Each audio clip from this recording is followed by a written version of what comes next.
speaking about a leader that has delivered results, right? And if you put the ideological stuff aside, like I said, Nayib Bukele, right? You know, drastically reduced the murder rate in his country. Record GDP growth, 10.3% ever since they started recording that since the 1960s. It's never happened before. Is that what you mean by a type of leader that is thinking outside of the box? And how much of those results, Natalie, are due to the Bitcoin effect? And what I refer to the Bitcoin effect, and we had CK from Bitcoin Magazine, I think it was yesterday's episode, where Bitcoin drastically changes your operating system. You know, what happens when you are denominating in a currency that increases in purchasing power over time versus denominating or using a currency that decreases in purchasing power over time. It completely revamps and changes your perspective on the world, right? You have the ability to save and plan for a future.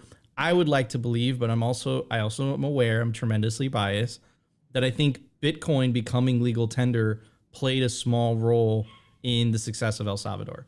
Mm-hmm.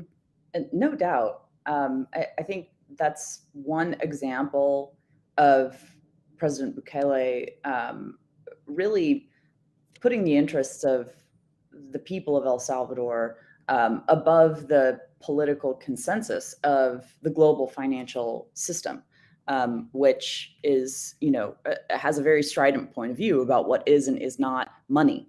But of course, President Bukele was president long before that, and before that had a political career in El Salvador.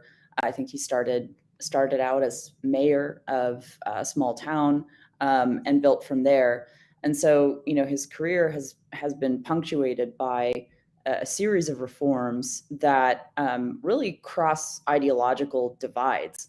It's one of the reasons that he was not really legible to the party that he was a member of. So his father had been a prominent leader in that party, and Bukele kind of inherited that party affiliation, but didn't really fit with the party's ideological agenda. And he was able to build coalitions with younger members of the opposing party who also didn't quite fit with their party.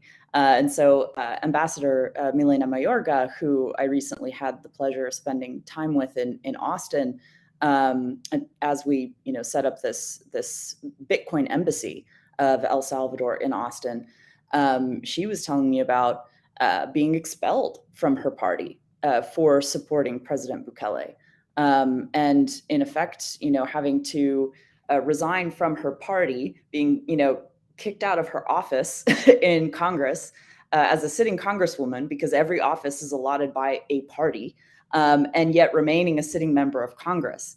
And her party opposed her appointment as ambassador to the United States by the president. And in her retelling of the story, he basically told her to just go. And so this is actually what we can think of as civic entrepreneurship. So entrepreneurship isn't just a for-profit endeavor. Anyone who has a point of view on how to get from point A to point B, which is all leadership is just getting you and your people from point A to point B. Anyone can be an entrepreneur anywhere you are. Yeah, 100%. And so we spoke about good leadership, and we've spoken about how Nayib Bukele and the party that I think is called Nuevas Ideas, which new ideas, right? So literally the proof is in the pudding. It's in the name. It doesn't try to hide it. So we speak about a good form of governance as new form of governance, right? That's kind of bridging the ideological, traditional tropes of the left and the right that dominated politics for the last 100 years or so. But I want to bring it back to the United States, and because you work at BPI, or you're part of BPI, better said, I apologize. You definitely must be plugged into what is going on. Nick Carter wrote an amazing piece called Operation Choke Point 2.0, where he laid out all the recent moves by the Biden administration to at least slow down the adoption of Bitcoin in the United States. We have Caitlin Long's bank that was denied, federal banking charter, which would make it a competitive bank. It was denied.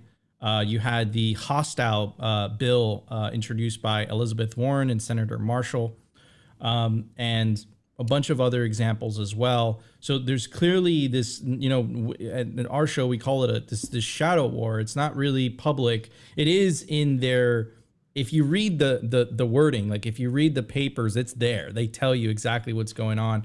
I guess they don't advertise it they don't really talk about it much.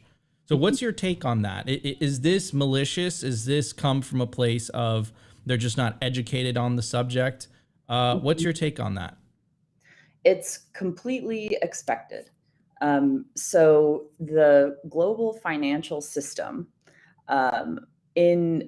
over the past several generations has basically been a tool not only for U.S. foreign policy, but also for U.S. domestic law.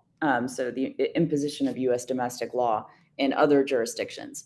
And this is because of the unique status of the US dollar as the global reserve currency. And so any transaction that needs to be settled in US dollars has to go through the US banking system, which is fully subject to the political control of the American government. And so it's unsurprising that this system would be used perhaps initially as a tool, a kind of proxy for kinetic conflict. So the American people, we've been through a number of wars over the past few generations, but most recently, Iraq, Afghanistan, the global war on terror, which, is still ongoing. But the American people are tired of war. They don't want to be shipped off to new theaters. There's very little support for actively putting U.S. men and women into a kinetic conflict. And so what do politicians do instead? They rely on the soft war of sanctions, which is economic warfare. And that is a tool that the U.S. government has used with greater and greater frequency over the past several administrations. And that our ability to sanction governments is entirely predicated on our control of the global financial system. This is the main reason that the BRICS countries are building an alternative BRICS coin, commodity-based SDR, and launching, CBDCs and building their own parallel financial system.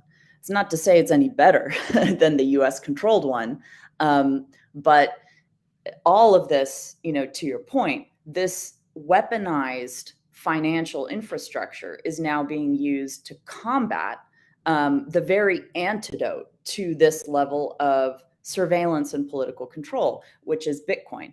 And so this is, I would say, the first shots have been fired in the then they fight you stage.